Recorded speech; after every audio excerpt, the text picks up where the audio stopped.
السلام عليكم ورحمة الله وبركاته. الحلقة بتاعتنا النهاردة بعنوان الحسبة باظت. تبدأ القصة من 1.5 سنة لما كلمتني أختي الأستاذة سعدية علام، بتقول لي عايزين نوزع في المؤسسة فراخ شهريا. قلت لها منين؟ مفيش تمويل، احنا بنوزع فراخ في المناسبات.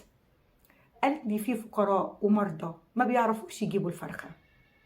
قلت لها خلاص انتي قومي بقى بعمل الدعاية وشوفي للمتبرعين اللي هيدفعوا تمن هذه الفراخ.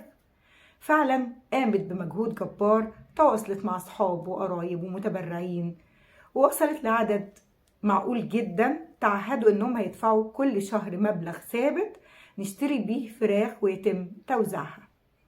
وانا برضو في المؤسسة عملت حملة على الفيس، وكان شعارنا 50 جنيه تجيب بيها فرخة تدخل السرور على قلب أسرة فقيرة. مرت الأيام والفرخة اللي ب50 جنيه بقت ب150 جنيه، وأصبح الأسر اللي أنا بوزع عليها الفراخ شهريا عدد ثابت من الأسر ومبلغ ثابت، وتمن الفراخ تضاعف 3 مرات. فأنا كده هضطر أوزع على تلت العدد اللي أنا بوزع ليه الفراخ. في تلتين عدد الأسر مش هتاخد. طب وبعدين؟ الناس بتستنى الفرخة من الشهر للشهر، ده في أسر بتوزع الفرخة بتاكلها على 3 مرات. هنعمل إيه معاهم؟ المشكلة الحقيقة دي مش بتواجهنا بس، دي بتواجه جمعيات ومؤسسات كتير. مفيش تمويل، وأسعار الحاجة اللي كانوا بيشتروها اللي كان بجنيه بقى ب2 وب3.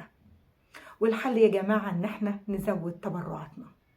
أنا عارفة الأزمة الاقتصادية خانقة على الجميع، بس الفقير بينطحن. احنا بفضل الله لنا دخول ثابتة معقولة. لو كل واحد تبرع في الشهر ب150 جنيه، هاتهم مؤسسة علام اتبرع بيهم لجارك أو لقريبك. وعلى فكرة لو انت دققت النظر هتلاقي ناس حواليك كتير فقيرة بس متعففة. فرحهم بفرخة، وما تخافش، ما نقص مال من صدقة.